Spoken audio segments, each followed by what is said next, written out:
ನಾನಿವತ್ತು ಹಾಲು ಸಾರು ಮಾಡೋಣ ಅಂತ ಇಟ್ಕೊಂಡಿದ್ದೀನಿ. ಹಾಲು ಸಾರಿಗೆ ಫಸ್ಟು ಒಂದು 6 ಮೆಣಸಿನ್ಕಾಯಿನ ಕರ್ಕೋಬೇಕು.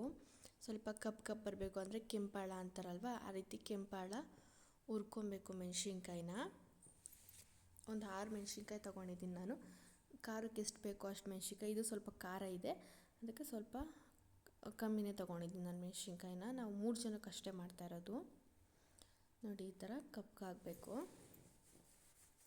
ನೆಕ್ಸ್ಟು ಅದೇ ಬಾಣಲಿಲಿ ಸ್ವಲ್ಪ ಅಕ್ಕಿ ತೊಗೊಬೇಕು. ಅಕ್ಕಿನೂ ಅಷ್ಟೇ ಹುರ್ಕೊಬೇಕು. ಅದನ್ನು ಆದರೆ ಸ್ವಲ್ಪ ಪ್ರಮಾಣದಲ್ಲಿ, ಅಂದರೆ ಇದು ಅಷ್ಟೇ ಸೀಸಬಾರ್ದು. ಸ್ವಲ್ಪ ಕೆಂಪಾಳ ಬರಬೇಕು, ಅಂದರೆ ಕಂದು ಬಣ್ಣ ಬರಬೇಕು.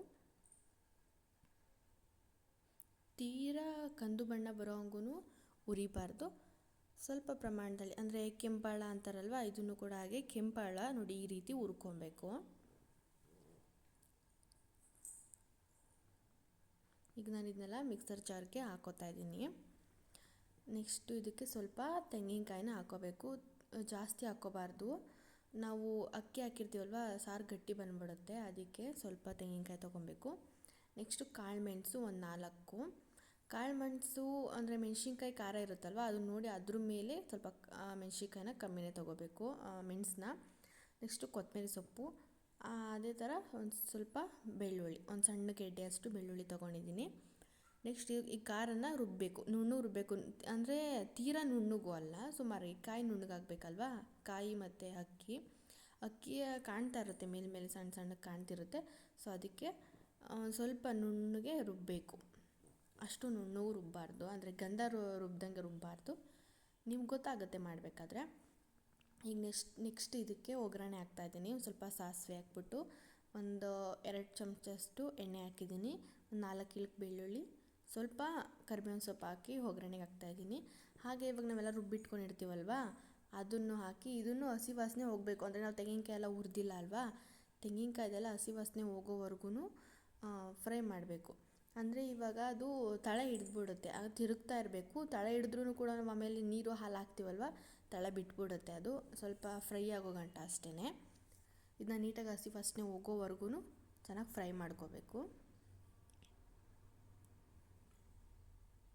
ನೋಡಿ ಈ ಥರ. ನೆಕ್ಸ್ಟ್ ಅದನ್ನು ಅದೇ ಜಾರಲ್ಲಿರ್ತಕ್ಕಂಥ ನೀರನ್ನ ತೊಳೆದು ಹುಯ್ತಾ ಇದ್ದೀನಿ. ಇವಾಗ ತಳ ಹಿಡ್ದಿರೋದು ಬಿಟ್ಟಿರುತ್ತೆ.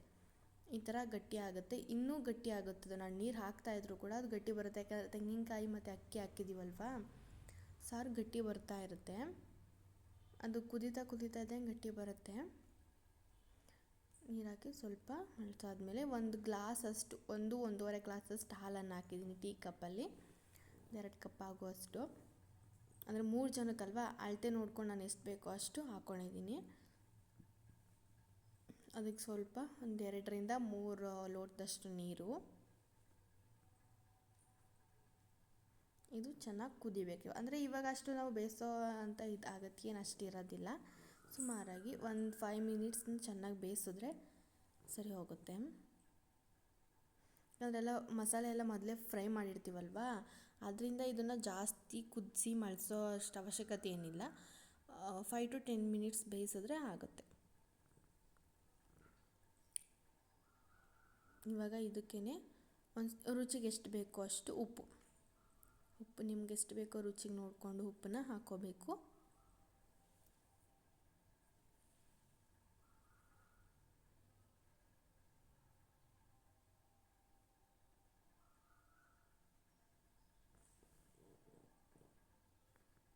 ಇದು ಜಾಸ್ತಿ ಕುದಿಸ್ತಾ ಇದ್ರೂ ಏನಾಗುತ್ತೆ, ತುಂಬ ಗಟ್ಟಿ ಬಂದ್ಬಿಡುತ್ತೆ. ನಾವೀಗ ಗ್ಯಾಸ್ನ ಆಫ್ ಮಾಡಿದ್ರೂ ಕೂಡ ಅದು ಗಟ್ಟಿ ಬಂದಿರುತ್ತೆ. ಲಾಸ್ಟಲ್ಲಿ ನಿಮಗೆ ತೋರಿಸ್ತೀನಿ ಯಾವ ರೀತಿಯ ಗಟ್ಟಿ ಬಂದಿರುತ್ತೆ ಅದು ಅಂತ.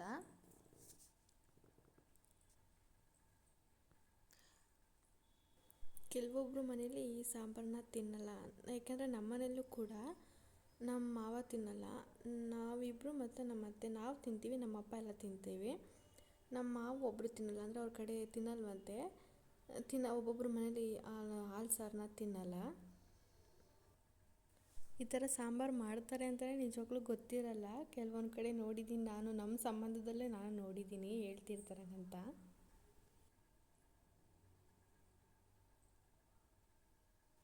ನೋಡಿ ಇವಾಗ ನಾನು ನೀರು ಹಾಕಿ, ಆವಾಗಲೇ ಎಷ್ಟು ನೀರು ಹಾಕಿದ್ದೆ ಅಲ್ವಾ, ಈಗ ಎಷ್ಟು ಗಟ್ಟಿಯಾಗಿದೆ, ಸಾಂಬಾರು ರೆಡಿ ಆಗಿದೆ. ಈಗ ತೆಂಗಿನಕಾಯಿನ ಹಾಕಿದಷ್ಟು ಗಟ್ಟಿ ಬರುತ್ತೆ ಅದು.